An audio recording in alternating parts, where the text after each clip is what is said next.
Operation सिंदूर में भारत के सैनिकों की सफलता के बाद आज टीएमसी की तरफ से पूरे राज्य में रैली निकाली गई। इसके जरिए उन्होंने भारतीय सैनिकों को धन्यवाद दिया। रानीगंज में भी तार बांग्ला से ऐसे ही एक रैली निकली। ये रैली तार बांग्ला से निकलकर रानीगंज एसपी रोड होते हुए रानीगंज बाजार के रास्ते नेताजी स्टैचू तक पहुंची।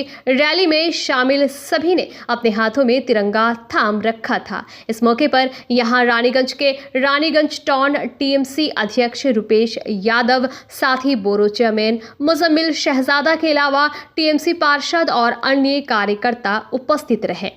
इस मौके पर सभी ने भारतीय सैनिकों और भारत माता के जयकारे लगाए। रुपेश यादव ने पत्रकारों से बात करते हुए कहा कि आतंकवादियों ने पहलगाम में जो जघन्य हत्याकांड किया था उसका भारतीय सैनिकों ने माकूल जवाब दिया। उन्होंने कहा कि भारतीय सैनिकों ने पाकिस्तान में आतंकी किसानों को निशाना बनाया और उन्हें बर्बाद किया। आतंकवादियों ने पहलगाम में धर्म पूछकर हत्या की थी, लेकिन भारतीय सैनिकों ने पाकिस्तान में किसी भी आम व्यक्ति को निशाना नहीं बनाया। साथ ही आइए जानेंगे इस विषय में रुपेश यादव का क्या कहना है। विस्तार के साथ जानेंगे सन ऑफ बंगाल पे।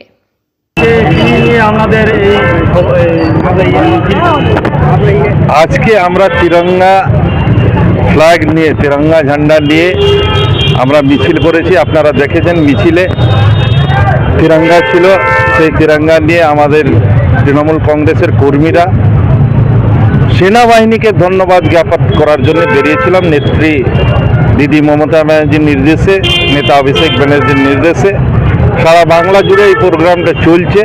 আজকে আমরা রানীগঞ্জ শহরে করলাম।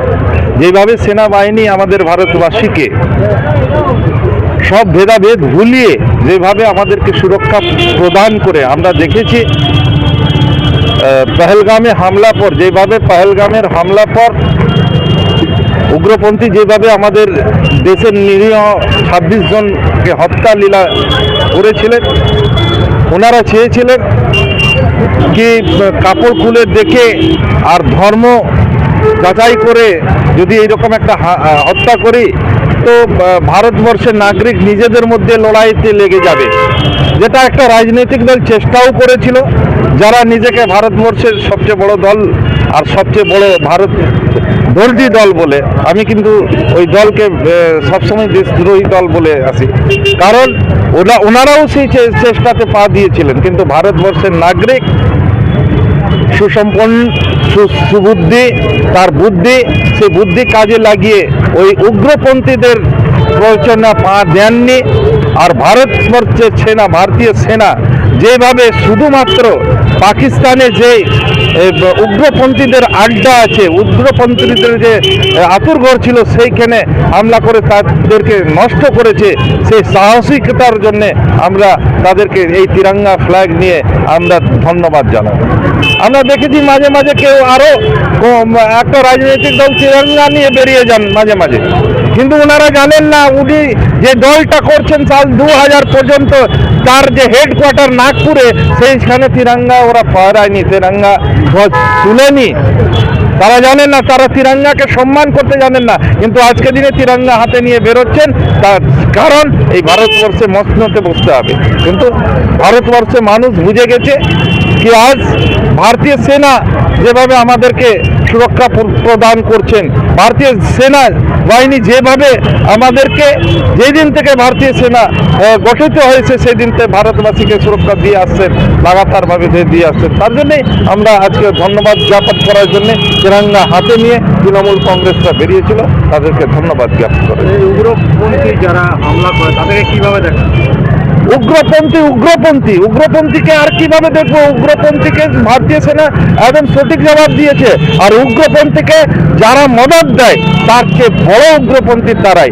উগ্রপন্থী কি চায়? উগ্রপন্থী চায় ভারতবর্ষে ধর্মের নামে বিভেদ সৃষ্টি হোক, উগ্রপন্থীরা সেটাই চায়। আর সেই কাজটা আর অন্য যদি কেউ করে, কেউ বলে হিন্দু হিন্দু ভাই ভাই, সেও উগ্রপন্থী হয়ে যায় তারা। কারণ একই কাজ করছে, যেই কাজটা উগ্রপন্থী বন্দুক নিয়ে করছে, কেউ সেই সেম কাজটা ভারত মাতা কি জয় বলে করছে। তো যে ভারত মাতা কি জয় বলে এই বিভেদ সৃষ্টি করার কাজ করছে, যেরকমভাবে উগ্রপন্থীরা করছেন জাতি আর ধর্মের বিভেদ করে আলাদা করে দিতে ভারতবর্ষকে, ঠিক সেই রকম আরও কেউ করে, তারাও উগ্রপন্থী। এই উগ্রপন্থী এই ক্যাটেগরি হলো যারা বিভেদ তৈরি করে।